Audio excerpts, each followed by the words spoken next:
Welcome to another episode of The Brand Called You, a podcast and podcast show that brings you leadership lessons, knowledge, experience, and wisdom from thousands of successful individuals from around the world. I'm your host, Ashutosh Garg, and today I'm delighted to welcome a very senior and accomplished professional with a deep understanding of leadership from Portland, Oregon, USA, Uma Subramanian. Uma, welcome to the show. Thank you so much, Ashutosh. It's an honor and pleasure to be here today. Thank you. Thank you. Uma is the founder of Limitless Leaders. She helps high performing tech professionals become sought after leaders by strengthening their communication presence and strategic impact. So, Uma, before we come to Limitless Leaders, a few questions for you. You spent nearly 2 decades at Microsoft. What were the defining moments in your career that shaped how you understand leadership today? For me, leadership starts with leading yourself first Correct. and then growing into leading others. And ultimately, that leadership showing up as the impact you create in the world. Yeah. I learned this over many years, as you said, over 2 decades at Microsoft and in my life. But three moments, come to mind specifically when I these. And one of them is actually way before I joined Microsoft. As a teenager, I picked up Think and Grow Rich when I was in first year of college in Delhi University.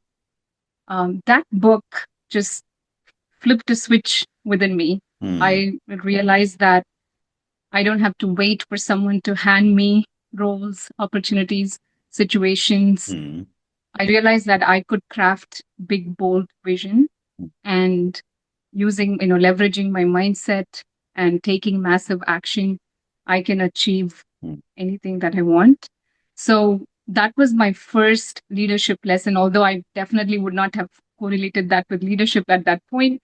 I realized that leadership starts within and we have full control over the type, how we want to lead and the way we want to lead. Yeah. Thank you. And then the second defining moment came when I was at Microsoft. In 2010, I took up my first manager role at Microsoft. Definitely struggled with it. And that's when I realized you can be good at your job. And, I was a super high performer. I thought I was, really doing well. But it's not the same as leading other people. It's a totally different skill set. Yeah. And so once I realized that, I heavily invested in myself, read every leadership book I could find, hired coaches, worked with mentors. And the second realization all through this is leadership is not something you inherit when you get a role or a title, but it is something you intentionally build step by step every single day. And the third defining moment actually came after I left Microsoft. This was when I started coaching, and I realized that there are so many brilliant, highly capable people doing amazing work, great at execution, great at delivering results, but still some of them were passed over for promotions or opportunities. And that's when the third realization came, which is it's not enough to do great work. Yeah. Your leadership has to be visible, trusted, and experienced by others. What a great And response. so that is really, and so that all of these lessons together have really shaped how I lead today. Amazing. Thank you. Uma, what prompted you to step away from a successful corporate career and build Limitless Leaders? Definitely not planned. I, after 20 years at Microsoft, I had joined a tech startup. And when I joined there, I took the same kind of mindset of, not really going and crafting big visions. delivering with people, working well with people, and delivering results. And with that, I got promoted to senior director in 5 months. And I thought I was at my peak Mm-hmm. when my manager left the company Mm-hmm. and I was reassigned to report to a C-level executive directly. Mm-hmm. Within 3 weeks of that change, I found myself dismissed, undermined. And in one meeting within those 3 weeks, the leader insulted me in front of Mm-hmm. my peers, just really didn't go the right way. And in that meeting, when all this was happening, I realized leadership makes all the difference. Mm. Great leaders elevate people, Correct. and poor leaders diminish people. Absolutely And I right. realized I had a choice. I can either tolerate and stay and, go through this, Mm. or walk away with power. And so I ended up resigning after that meeting Mm. before the next business day. And then I told my husband, I'm going to take 6 months and figure out what I'm going to do next. Mm. But within 3 weeks of my last day at that role, I was walking my dog at a neighborhood park. And literally, just my whole career flashed in front of me. And I realized I've always been limitless. If I Mm. set my mind to something, I've always achieved. Mm. I'm not, no one can stop me Correct. from doing things and creating impact. Mm. And the next thing that I realized was that it's not that I am limitless, everyone is limitless. Absolutely. I'm no special. I didn't have any special privileges or Mm. background or anything Mm. like that. So if I'm feeling that everyone can feel limitless. But I Mm. also knew that, from just in my network and the people around me, that many of us do not feel that way. Mm. We are limited by confidence, different types of conditioning Mm. and all of that. So I decided that taking my passion for leadership as well as this realization of limitless that happened, I Mm. came up in that walk that I will start Limitless Leaders, where I will help individuals unlock their limitless potential in leadership. I Fascinating. went back home and told my husband I'm starting Limitless Leaders, and I haven't stopped since. And the rest, as they say, is history, right? Wonderful. Let's talk about limitless leaders now, Uma. Why do you believe the mid career stage is one of the most critical yet overlooked phases in leadership development? Great question. I think it's because when you are in that early career stage, Mm. you're rewarded for execution, precision, technical strength, accuracy. But when you get into that mid career stage, Mm. you're starting to work more with cross group Mm. people, people from different groups. You're more required to influence others, get alignment. Mm. You're maybe leading, starting to lead people. It's a totally different skill set that is needed. Mm. And and so when we are always rewarded for execution and when we are rewarded for accuracy and precision, Mm. we don't realize that now it's a different game that Yeah. we have to play. Mm. So unless we intentionally, become aware of that and upskill ourselves to those new sets of skills, we find it hard. At least this is, I'm speaking from my experience as well as what I'm seeing coaching Mm. professionals today. Those are some of the biggest shifts that need to happen. So there are shifts that need to happen. Mm. It's not the same, and if we don't realize it and intentionally build them, it Mm. becomes hard. Well said. Tell me what, in your, based on all your experience, are some of the most common invisible barriers that prevent high performing tech professionals from stepping into leadership roles? Definitely one of the most common ones Mm. is um, thinking that the work speaks for itself. Mm. Right? I will do my work, heads Mm. down, I'll get my things Yeah. done, and then everything will happen Mm. on its own. Mm. And I think that's the first one, is realizing that no, it doesn't work like that. Your leadership has to be felt by other people. Mm. They have to know the impact you're creating. They have to feel it. That's one of the biggest shifts I help my clients transition to. Mm. Mm. And I think that is definitely one that is one of the top ones that come to mind. Mm. As Um, you were talking, I was reminded of an absolutely amazing anecdote many, many years ago. Uh, I used to have an American boss in ITC, and he told me what is understood very well in America, which is you got to blow your own trumpet, otherwise nobody else will blow it from you.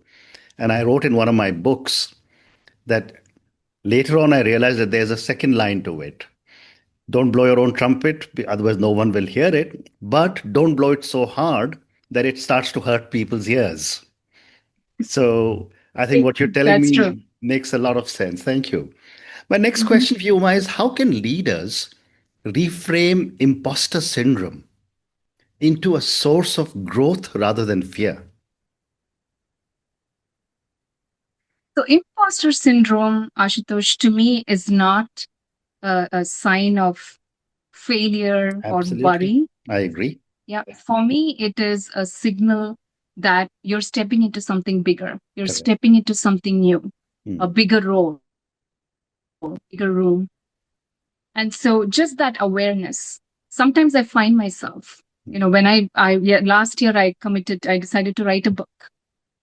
Obviously the first thing was, okay, how do I write a book? I have no Yeah. experience writing a Mm. book. And Mm. you can get into imposter syndrome, but I don't step into them anymore, because the moment I sign up for these types of new things, and I that fear or that feeling comes up for the first time, Mm. I recognize it, I pause, and then I tell myself, okay, this is because I've never written a book before. So Mm. it's natural that I feel a little Correct. bit of discomfort. Yeah. And so, but then I ask myself, I don't have to struggle and do this Mm. myself. What can I use as a leverage? Is Mm. there a mentor, a coach? Is there someone that I can talk to? Is there anything that I can put in place to get help and make this transition faster? So Mm. I ask some of those questions. Usually I'm able to find some sort of help, some sort of Mm. assistance, Mm. some sort of, tool to make my growth into that new space a little bit easier. Mm. But that's what I would say for imposter syndrome. Well said. One, reframe, reframe that it's, a growth signal, not something to worry about. And then two, you don't have to do it alone. Find leverage, find help, and go through this with help of Mm. other Agree people and completely. resources. Well said. You also emphasize trust as a leadership cornerstone. How can leaders consciously build trust when managing former peers? That's a really personal question, because I talked about my first time management Yeah. experience. I actually stepped up within my own group, so Mm. had a similar situation. It was really hard. Yeah. That shift, especially if you're stepping into a team where you're, into the same team with former peers, it's a Mm. harder transition. Sure. But what you have to realize is it's not about going in and, Mm. changing things very quickly, which is the mistake I did. I went in with so much energy. I wanted to change a lot of things. I was too fast in Mm. introducing change within the team. But now I would say with maturity that, slow down, really understand and Mm. reestablish the relationship. If they are your former peers, maybe they are your friends, Mm. and so the relationship dynamic now has to be different. What you have to realize is, as a manager now, it's not about being their friend anymore or being likable. What they are looking for now is they want fairness. They Correct. want a steady, stable team and a work environment, and they Mm. want the right level of support. So just reframing that and letting go of the need for likability, letting go Mm, of those old relationship dynamics, and work slowly reestablishing the new dynamics and setting the right level of boundaries would mm. be the right way to go. Amazing. Yes, you're right. And how does emotional intelligence change the way leaders can handle conflict and difficult conversations? Well, without emotional intelligence, we would, and if we were in a conflict situation, most likely we're just thinking about ourselves and what we want out of Mm, that mm, conversation or mm, situation. So we might, you know, go in with our ego, or we might want to win or prove a point. But when we go in with emotional intelligence, mm, we are putting them first. We are stepping into their shoes. We are thinking about what is at stake for them. What is, what do they care about? mm, And really, we can then, once we understand and be curious, ask the right questions instead of just going in with assumptions and judgments. mm, If we are open and and really truly listen to them with curiosity, we can find the middle ground and come to an alignment that becomes both a win-win for both parties. mm. Well said.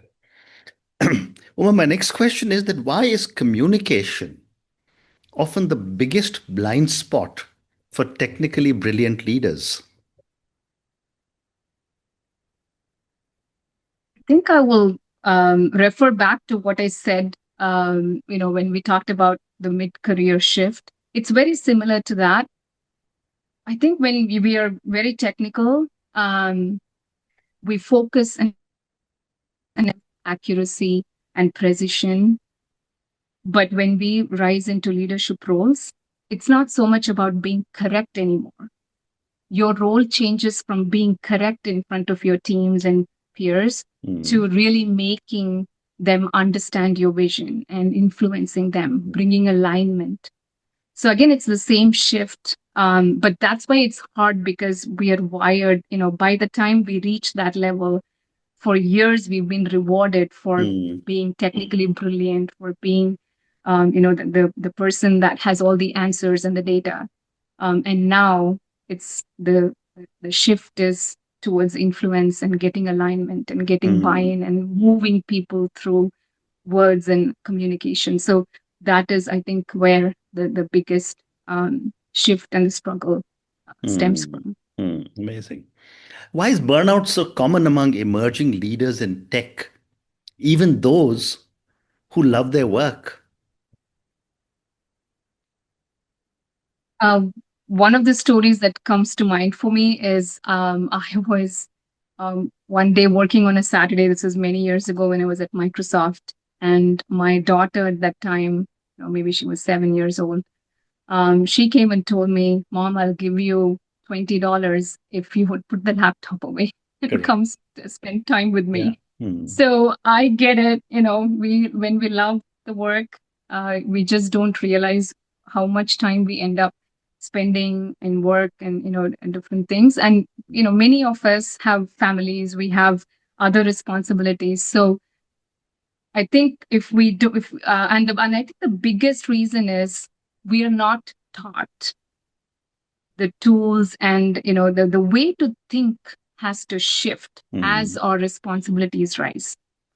When we are in early career, uh, I think in that stage, maybe we are able to manage the work and life.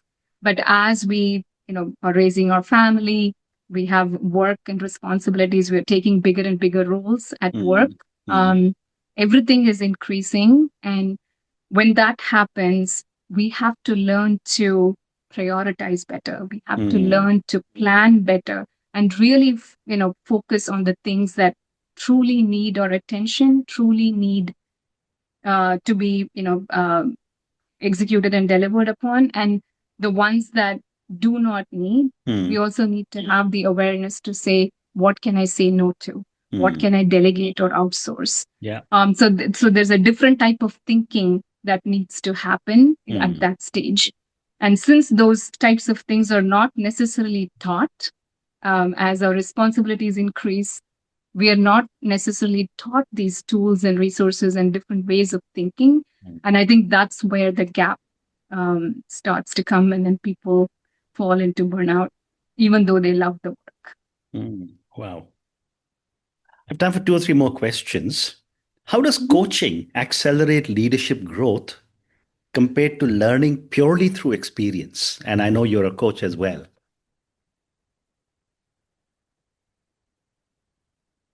You can learn through experience. Yeah. Experience is a great teacher, Hmm. but I believe it's a slow one. Hmm. And sometimes it can be a painful one too. Why go through, experience every single time to learn lessons? Hmm. Sure, learn from your experiences, but when you work with a coach, you're learning from their lessons and their journey, as well as they're also able to identify blind spots, the things that you might be doing that you may not realize you're making maybe slightly inefficient or ineffective Hmm. moves, and just having that coach to guide you is super helpful and can fast track the results you can get. I hired coaches very early on, as I mentioned, Yeah. for my own leadership growth. And till now, I have multiple coaches that I work with for different aspects of what I do. Hmm. And if not for them, you asked about burnout as well. If not for them, like, I don't think I would have the energy to do the kinds of things that I'm able to do with the type of energy and the enthusiasm and Hmm. passion that I still have. Hmm. Definitely, it's been 100% worth it. Absolutely. And my last question for you, Uma. If a mid career tech professional listening or viewing our conversation today could take just one leadership action this week, Mhm. what would you recommend? I think I would ask them to slow down, Mm-hmm. um, take a pause, maybe block 30 minutes of time this week, Mm-hmm. and journal what kind of leader do they want to be, Correct. and what is one action they can take this week towards becoming that leader. Mm-hmm. Well said. And on that note, I just want to say, Uma, what a fascinating conversation this has been with you. Clearly, with all the vast experience you've had in Microsoft and thereafter, you have understood a lot of nuances of leadership that you are passing on to a lot of young mid-career uh, tech leaders. And I'm sure they're benefiting immensely from everything that you're telling them. Thank you for speaking to me and all the very best to you. Also, for your book that's coming out, you said later this year. Thank you so much, Ashutosh. It's a pleasure Thank speaking you. today. Thank you for listening to the Brand Called You videocast and podcast, a platform that brings you knowledge, experience, and wisdom of hundreds of successful individuals from around the world. Do visit our website www.tbcy.in to watch and listen to the stories of many more individuals. You can also follow us on YouTube, Facebook, Instagram, and Twitter. Just search for the brand called You.